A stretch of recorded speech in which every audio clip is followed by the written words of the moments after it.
Power sector के structure को fundamental level पर समझने के लिए हमें सबसे पहले कॉन्स्टिट्यूशन से शुरू करना होगा। Listen closely. इलेक्ट्रिसिटी एक कॉन्करेंट लिस्ट का सब्जेक्ट है। इसका मतलब सिंपल है कि सेंटर और स्टेट्स दोनों के पास लेजिस्लेशन की पावर है। पर इसका इम्पैक्ट क्या होता है? इससे सेक्टर में एक कॉम्प्लेक्स रेगुलेटरी एनवायरनमेंट क्रिएट होता है, जहां कोऑर्डिनेशन कभी-कभी मुश्किल हो जाता है। अब इस पूरी इकोसिस्टम को हम एक वैल्यू चेन के रूप में देखते हैं, जो अपस्ट्रीम से डाउनस्ट्रीम की तरफ फ्लो करती है। जरा स्लाइड पर दिए गए इलेक्ट्रिसिटी सप्लाई चेन विजुअल्स को ध्यान से देखें, जहां प्रोसेस जनरेशन से शुरू होकर ट्रांसमिशन के थ्रू डिस्ट्रीब्यूशन तक पहुंचता है। सबसे पहले आता है जनरेशन लेवल 1, जो कि एक अपस्ट्रीम एक्टिविटी है। यहां एक बात नोट करने वाली है, जनरेशन मोस्टली डी लाइसेंस्ड है, except nuclear and hydro projects. इसका डायरेक्ट रिजल्ट हम सेक्टोरल शेयर पाई चार्ट में देख सकते हैं, जहां प्राइवेट सेक्टर कैपेसिटी में डोमिनेट कर रहा है। देखो, थर्मल पावर अभी भी हमारा प्राइमरी फ्यूल सोर्स बना हुआ है, क्योंकि ये बेस लोड सप्लाई करता है, जो रिन्यूएबल सोर्सेज अकेले नहीं कर सकते। इसके बाद आता है ट्रांसमिशन यानी मिड स्ट्रीम लेवल। ये high voltage bulk power transfer का मैकेनिज्म है। यहाँ मार्केट स्ट्रक्चर मोनोपोली जैसा बिहेव करता है। सोचो जरा, ट्रांसमिशन लाइंस को डुप्लीकेट करना इकोनॉमिकली वायबल नहीं है ना। इसीलिए ग्रिड टावर्स का विजुअल जो दिखाया गया है, वो एक नेचुरल मोनोपोली को रिप्रेजेंट करता है, जिसे सेंट्रल ट्रांसमिशन यूनिटली यानी पीजीसीआईएल इंटरस्टेट लेवल पर मैनेज करती है और एसटीयूज इंट्रास्टेट लेवल पर। लेकिन सबसे क्रिटिकल और प्रॉब्लमैटिक हिस्सा है डाउनस्ट्रीम सेक्टर यानी डिस्ट्रीब्यूशन। स्लाइड के बॉटम में डिस्कॉम्स और एंड यूजर्स का कनेक्शन देखें। ये इस सेक्टर का फाइनेंशियल बॉटलनेक है। जनरेशन और ट्रांसमिशन यूटिलिटीज जनरली सिक्योर हैं, पैसा बना रही हैं, लेकिन डिस्ट्रीब्यूशन कंपनीज यानी डिस्कॉम्स भारी लॉसेस फेस करती हैं। यहां दो की टेक्निकल टर्म्स समझना अनिवार्य है। Focus here. AT&C लॉसेस और ACS-ARR gap. AT&C aggregate technical and commercial losses का मतलब है कि बिजली तो जनरेट हुई, सप्लाई भी हुई, लेकिन बिलिंग इनएफिशिएंसीज, कलेक्शन इश्यूज या चोरी की वजह से रेवेन्यू नहीं आया। समझ आया? दूसरा मैट्रिक है ACS-ARR गैप। ये गैप दर्शाता है कि एक यूनिट बिजली सप्लाई करने का एवरेज कॉस्ट ACS उससे मिलने वाले एवरेज रेवेन्यू ARR से ज्यादा है। जब तक ये गैप पॉजिटिव है, डिस्कॉम्स फाइनेंशियली ब्लीड करती रहेंगी। क्या आप सोच सकते हैं कि अगर कैश काउंटर यानी डिस्ट्रीब्यूशन ही ब्रोकन हो, तो पूरी सप्लाई चेन की सस्टेनेबिलिटी कैसे इंश्योर होगी?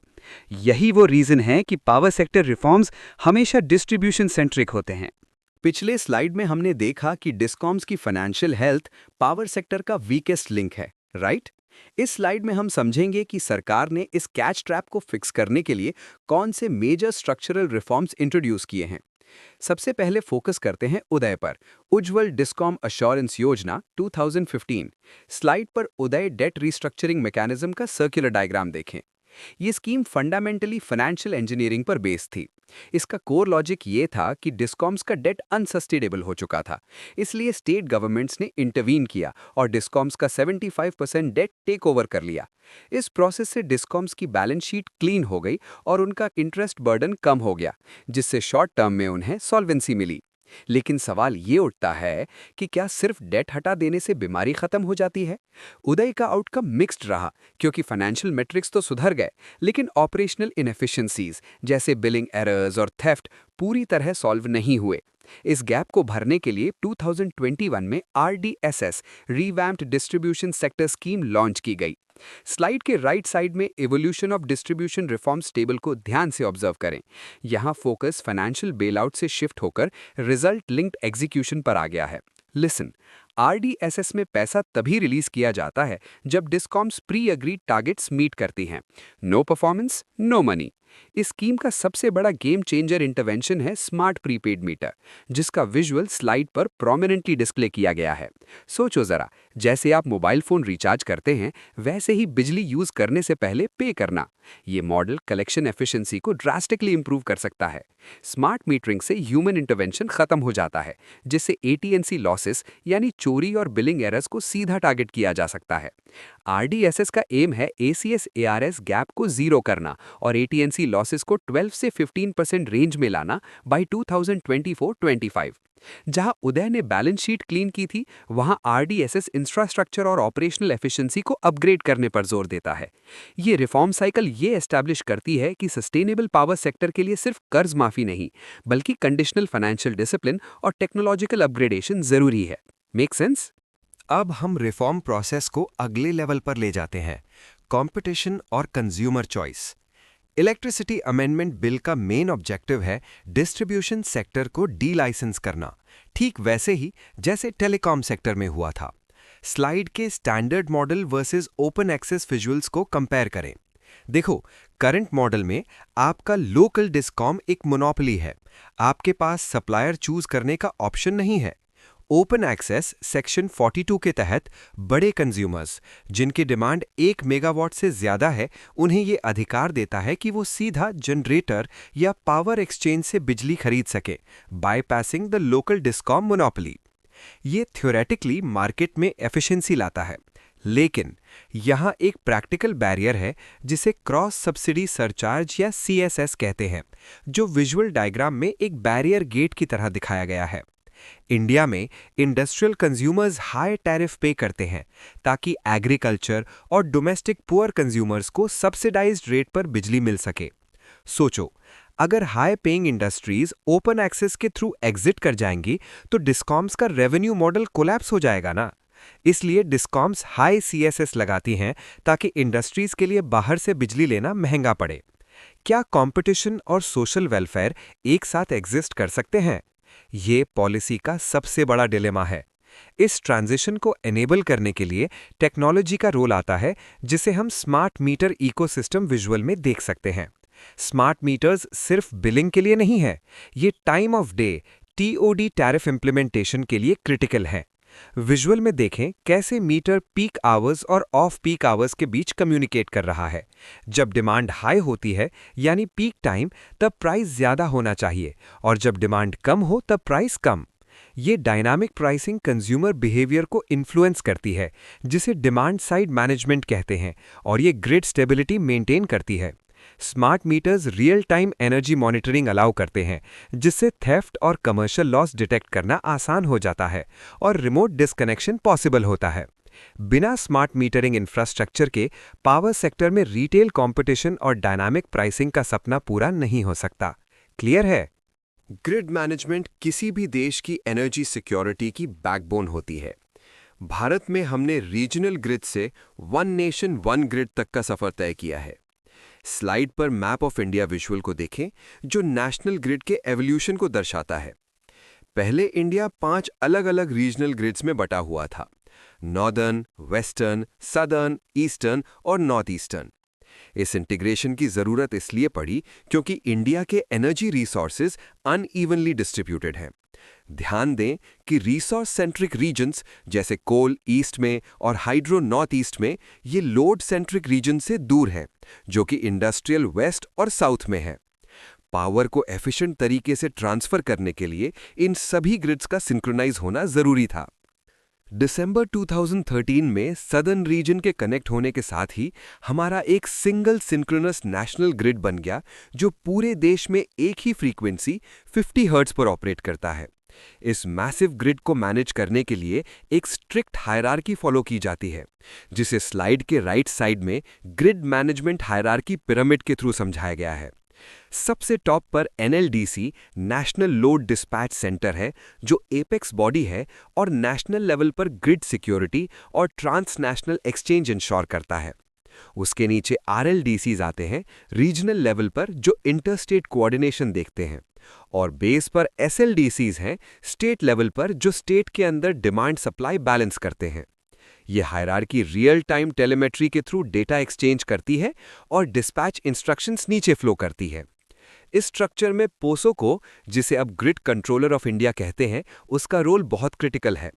ये PGCIL से इंडिपेंडेंट एक होली ओन्ड सब्सिडरी है, जो इंश्योर करती है कि ग्रिड ऑपरेशन न्यूट्रल और अनबायस्ड हो। ग्रिड की स्टेबिलिटी मेंटेन करना एक कांस्टेंट स्ट्रगल है। फ्रीक्वेंसी को 49.90 से 50.05 हर्ट्ज के नैरो बैंड में रखना पड़ता है। अगर सप्लाई डिमांड से थोड़ी भी मिसमैच हुई तो फ्रीक्वेंसी फ्लक्चुएट करती है और ग्रिड कोलैप्स का खतरा बढ़ जाता है। वन नेशन वन ग्रिड सिर्फ एक फिजिकल कनेक्शन नहीं है, ये एक कॉम्प्लेक्स ऑर्केस्ट्रेटर है जो सरप्लस रीजन से डेफिसिट रीजन्स तक पावर फ्लो को सीमलेसली एनेबल करता है, इंश्योरिंग कि देश के किसी भी कोने में जनरेटेड बिजली दूसरे कोने में यूज हो सके। Amazing, isn't it? Power sector की सस्टेनेबिलिटी को एनालाइज करते वक्त हमें फ्यूल सोर्स और उसके एनवायरमेंटल इम्पैक्ट को गहराई से समझना होगा। स्लाइड के इंस्टॉल्ड कैपेसिटी और पीएलएफ विजुअल्स क्लियर इंडिकेट करते हैं कि थर्मल पावर, मेनली कोल, अभी भी इंडिया का बेस लोड सप्लाई करता है। इट कॉन्स्टिट्यूट्स रफली 57% of capacity but generates nearly 70 to 75% of our electricity. Base load वो मिनिमम डिमांड है जो 24/7 रहती है, और रिन्यूएबल्स जैसे सोलार और विंड अपनी इंटरमिटेंसी की वजह से इसे पूरा नहीं कर सकते। इंडियन कोल की एक बड़ी लिमिटेशन है उसका हाई ऐश कंटेंट, जो 30 to 45% तक होता है। ये एफिशिएंसी कम करता है और पोल्यूशन बढ़ाता है। यहाँ एक क्रिटिकल कॉन्सेप्ट है पीएलएफ, प्लांट लोड फैक्टर, जो बेसिकली कैपेसिटी यूटिलाइजेशन का इंडिकेटर है। स्लाइड पर दिया गया लाइन ग्राफ यानी पीएलएफ ट्रेंड देखें। आप नोटिस करेंगे कि पिछले दशक में थर्मल पीएलएफ लगातार गिर रहा है, from about 78% down to around 60%। इसका प्राइमरी रीजन है रिन्यूएबल पेनिट्रेशन। सोलार और विंड को मस्ट रन स्टेटस प्राप्त है, मतलब अगर वो बिजली बना रहे हैं तो ग्रिड को उन्हें लेना ही पड़ेगा। जब रिन्यूएबल्स ग्रिड में एंटर करते हैं, थर्मल प्लांट्स को अपनी जनरेशन कम करनी पड़ती है, जिसे बैकिंग डाउन कहते हैं। ये इन्वर्स रिलेशनशिप थर्मल प्लांट्स की इकोनॉमिक वायबिलिटी को हर्ट कर रहा है, क्योंकि मशीनरी को फुल कैपेसिटी पर ना चलाने से पर यूनिट फिक्स्ड कॉस्ट बढ़ जाता है। इसके अलावा एनवायरमेंटल नॉर्म्स भी टाइटन हो रहे हैं। Thermal power plant emission control visual पर फोकस करें। एमओएफसीसी ने सल्फर ऑक्साइड्स यानी एसओएक्स एमिशंस को कंट्रोल करने के लिए FGD, flue gas desulphurisation technology mandate की है। डायग्राम दिखाता है कि कैसे फ्लू गैस को लाइमस्टोन स्लरी के थ्रू पास किया जाता है। लाइमस्टोन एसओएक्स के साथ रिएक्ट करके जिप्सम बनाता है, जो एक यूजफुल बाय प्रोडक्ट है, और क्लीन गैस एटमॉस्फेयर में रिलीज होती है। हालांकि टेक्नोलॉजी प्रूवन है, लेकिन इसका इम्प्लीमेंटेशन स्लो है, क्योंकि इसमें हाई केपेक्स लगता है और इंस्टॉलेशन के लिए प्लांट को शट डाउन करना पड़ता है। एनर्जी सिक्योरिटी के लिए कोल का यूसेज और एनवायरमेंटल सस्टेनेबिलिटी के बीच का ये ट्रेड ऑफ पॉलिसी मेकिंग का एक मेजर चैलेंज है। It's a tough balance. Energy landscape में ऑयल एंड गैस सेक्टर एक मेजर ट्रांजिशन फेज से गुजर रहा है, स्पेसिफिकली एक्सप्लोरेशन लाइसेंसिंग पॉलिसीज में। स्लाइड पर paradigm shift NELP versus HELP visual एक कंपैरिजन प्रोवाइड करता है, जो इस रिफॉर्म की कोर फिलॉसफी को समझाता है। पहले NELP new exploration licensing policy 1999 exist करता था, जिसे विजुअल में एक मेज या भूल भुलैया के रूप में दिखाया गया है। NELP प्रॉफिट शेयरिंग मॉडल पर बेस्ड था।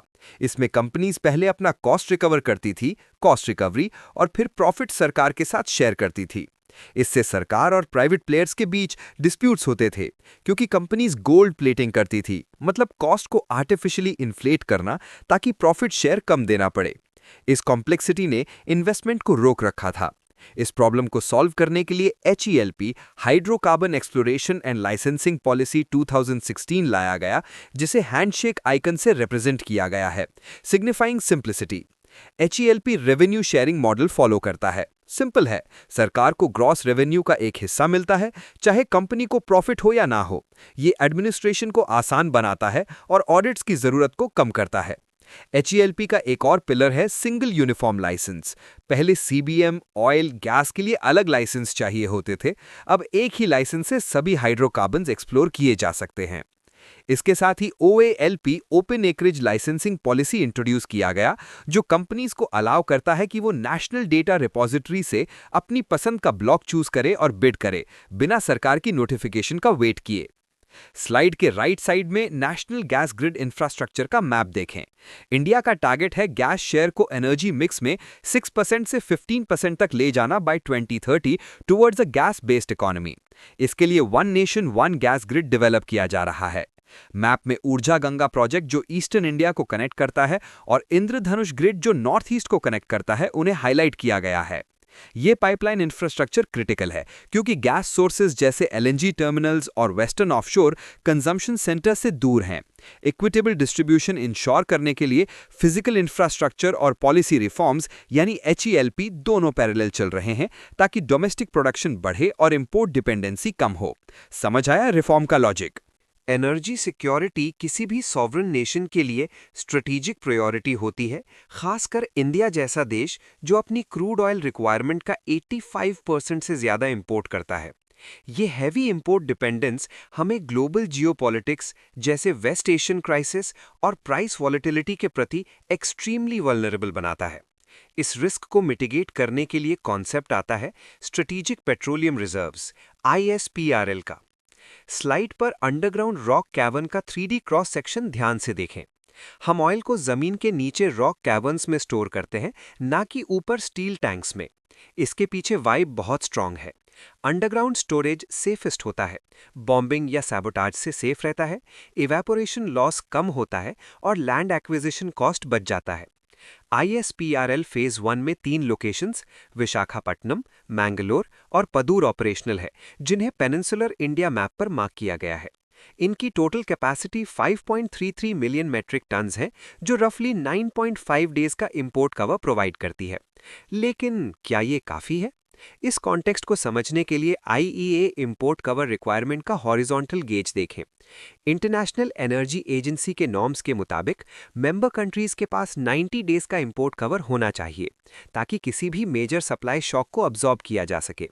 अभी का स्टेटस ये है, स्ट्रेटेजिक रिजर्व्स के 9.5 डेज और ऑयल मार्केटिंग कंपनीज की रिफाइनरीज का स्टॉक रफली 64.5 डेज मिलाकर हमारे पास करीब 74 डेज का कवर है। विजुअल में जो रेड बॉक्स गैप दिखाया गया है वो टारगेट तक पहुंचने की कमी को दर्शाता है। इस गैप को फिल करने के लिए फेज 2 प्लान किया गया है, चांडीखोल और पदूर एक्सपेंशन, जो PPP यानी पब्लिक प्राइवेट पार्टनरशिप मॉडल पर बेस्ड होगा। कमर्शियल कम स्ट्रेटेजिक मतलब प्राइवेट प्लेयर स्टोरेज यूज कर सकते हैं ट्रेडिंग के लिए, लेकिन क्राइसिस के वक्त सरकार को ऑयल पर पहला हक होगा। ये मैकेनिज्म इंडिया की एनर्जी रेजिलियंस को स्ट्रेंथन करता है ताकि सप्लाई चेन डिसरप्शन के वक्त इकोनॉमी हॉल्ट ना हो। Got it? हमने अब तक सप्लाई साइड जैसे जनरेशन और ऑयल एक्सप्लोरेशन पर बात की, लेकिन एनर्जी मैनेजमेंट का दूसरा और शायद ज़्यादा इंपॉर्टेंट पहलू है डिमांड साइड मैनेजमेंट यानी energy conservation. Remember, energy saved is energy generated. इस फिलॉसफी को लीगल बैकिंग देता है एनर्जी कंजर्वेशन एक्ट 2001, जिसने BEE bureau of energy efficiency को एस्टैब्लिश किया। स्लाइड पर इंस्टीट्यूशनल फ्रेमवर्क सेक्शन देखें। BEE का कोर मिशन है इंडियन इकोनॉमी की एनर्जी इंटेंसिटी को रिड्यूस करना, मतलब GDP के हर यूनिट के लिए कम एनर्जी यूज करना। BEE के टूल्स में सबसे विजिबल है standards and labelling programme. Slide पर स्टार लेबल का विजुअल डीकंस्ट्रक्शन दिया गया है। ये एक मार्केट ड्रिवन टूल है जो कंज्यूमर को इन्फॉर्म्ड चॉइस लेने में मदद करता है। सिंपल है, ज्यादा स्टार्स मतलब ज्यादा सेविंग्स। डायग्राम में दिखाया गया है कि कैसे स्टैंडर्ड समय के साथ टाइटन होते हैं। एग्जाम्पल के लिए 2020 का 5 स्टार शायद 2024 में 3 स्टार बन जाए। इससे मैन्युफैक्चरर्स इनोवेशन करने पर मजबूर होते हैं और डिमांड कर्व शिफ्ट होता है। ये प्रोग्राम पीक डिमांड को मैसिव लेवल पर रिड्यूस करने में सफल रहा है। दूसरा मेजर मैकेनिज्म है PAT, perform, achieve and trade scheme, जो लार्ज इंडस्ट्रीज यानी डेजिग्नेटेड कंज्यूमर्स के लिए है। पैट स्कीम मैकेनिज्म का फ्लो चार्ट समझें। स्टेप 1 में बेसलाइन ऑडिट होता है। स्टेप 2 में BEE टारगेट सेट करता है स्पेसिफिक कंजम्पशन रिडक्शन के लिए। स्टेप 3 प्रोडक्शन साइकिल है। यह क्रिटिकल पार्ट है मार्केट मैकेनिज्म। अगर इंडस्ट्री ने टारगेट से ज़्यादा एफिशिएंसी अचीव की तो उन्हें ES सर्ट्स यानी एनर्जी सेविंग सर्टिफिकेट्स मिलते हैं, जो वो पावर एक्सचेंज पर बेच सकते हैं। अगर टारगेट मिस किया तो उन्हें ये सर्टिफिकेट्स खरीदने पड़ेंगे। ये cap and trade model efficiency को मोनेटाइज करता है। साथ ही कमर्शियल बिल्डिंग्स के लिए ECBC energy conservation building code और नया एनर्जी कंजर्वेशन अमेंडमेंट बिल 2022 जो कार्बन मार्केट्स को मैंडेट करता है, ये सब मिलकर इंडिया को एक एनर्जी एफिशिएंट और लो कार्बन इकोनॉमी की तरफ ले जा रहे हैं।